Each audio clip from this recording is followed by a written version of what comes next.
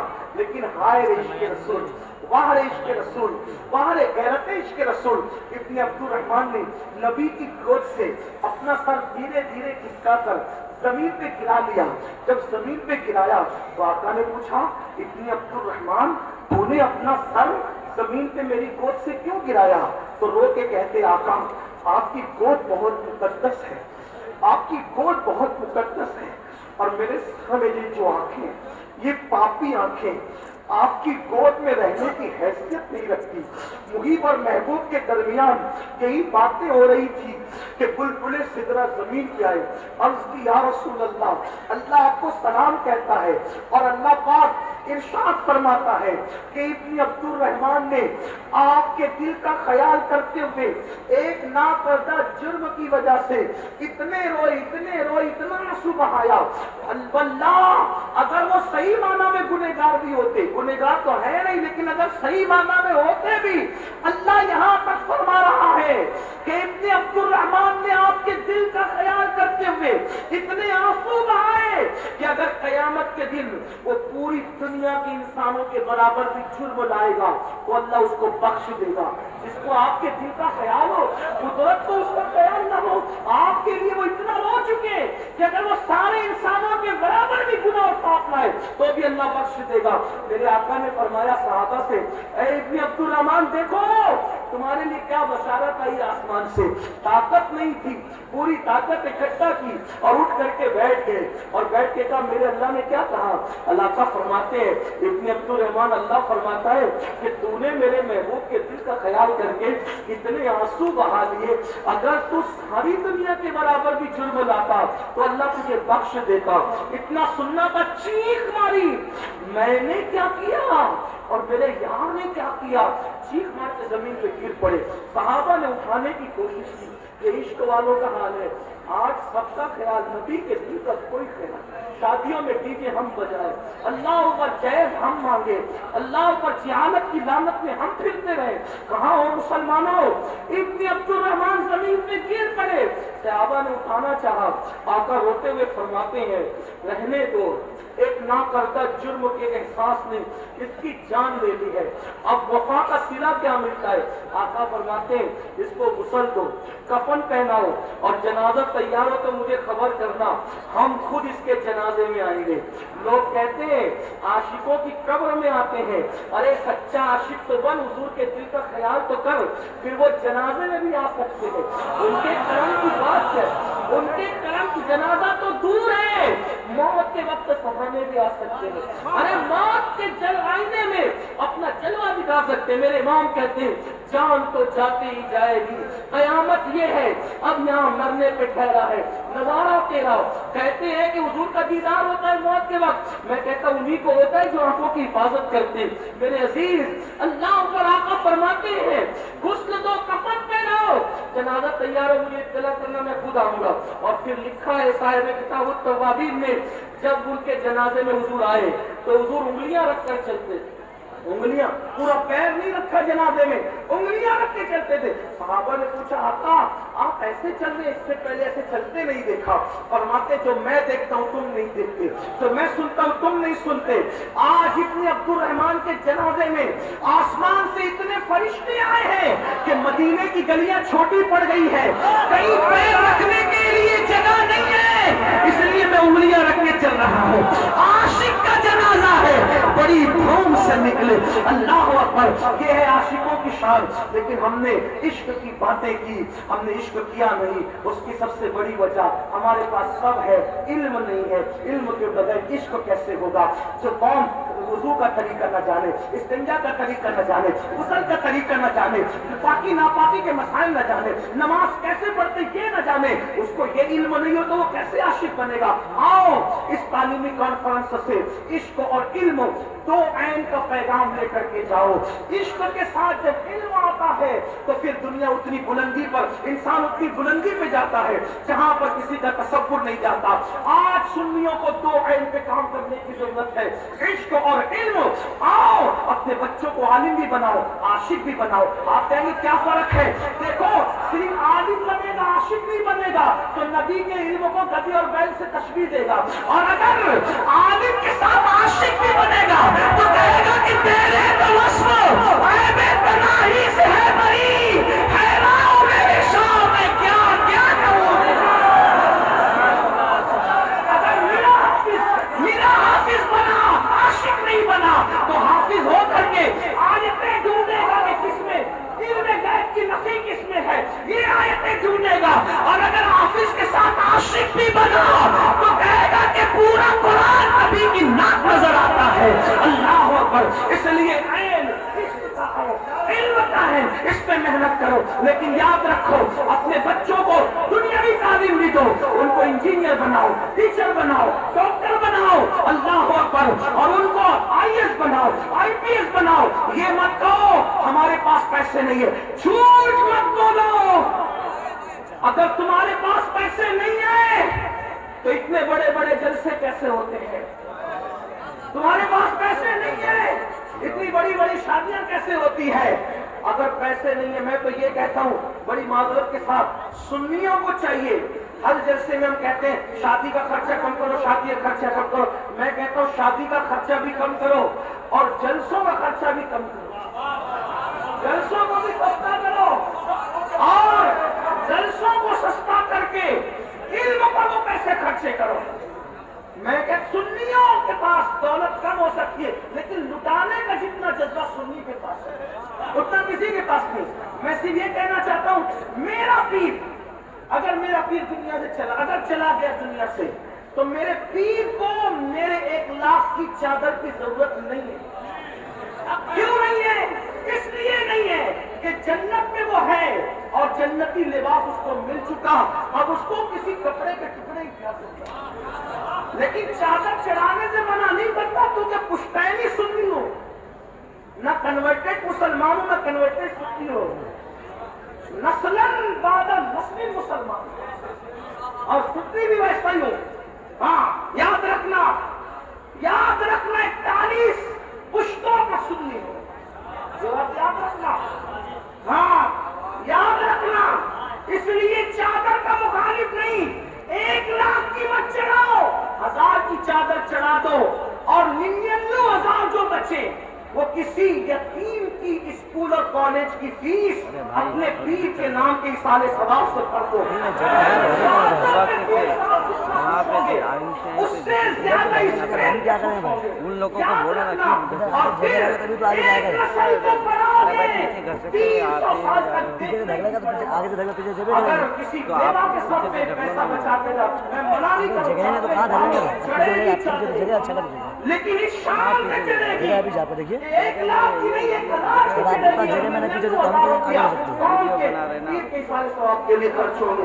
امید ہے اور جلسوں میں بھی ہر آدمی کو 50 اور 20 ہار ڈالنے کی بجائے 1 گلاب کے پھول پہ بھی اتفاق کر لو، یہ بات۔ اور آپ سے ایک بات کہتا ہوں کہ نعت خانوں کو بھی اس کو بلاؤ جو عشق کے شعر بیچتا نہیں ہو، جو تاجر، یاد رکھنا، جو عاشق ہوگا وہ تاجر نہیں ہوگا، اور جو تاجر ہوگا وہ عاشق نہیں ہوگا، اس لیے کہ عشق میں جو چیز دی جاتی ہے اس کا صلہ نہیں مانگا جاتا بلکہ ہاتھ جوڑ کے کہتے ہیں یار سے بتا کہ تو راضی ہے کہ نہیں ہے۔ اس لیے ایسے خطبہ کو بلاؤ جو نہ خطابت بیچتے ہو اور نہ ایسے شعرا کو بلاؤ کہ جو عشق مصطفیٰ کا سب جو خود بیچارہ عشق سے ناری اور اپنے آپ پر نفس کا بھاری، وہ کیا آپ کو عشق کی لو دے سکتا ہے؟ عشق تو عاشق دے سکتے ہیں۔ اور یاد رکھنا، ان کو بلاؤ جو صرف فکر رضا کی بات نہیں کرتے پبلک کو خوش کرنے کے لیے، بلکہ واقعی فکر رضا کے پابند بھی ہو۔ اس اعتبار سے میرے امام نے تو یہاں تک فرمایا، کوئی نبی کی نعت پڑھے اور دل میں سوچے کہ مجھے شرنی ڈبل ملنا چاہیے، تو گویا کہ اس نے اپنی نعت بیچ دی شرنی کے آئے تو یہ سوچے جو نبی کا صدقہ ملے گا ملے گا، نہ ملے تو دینے والا کون دیتا ہے؟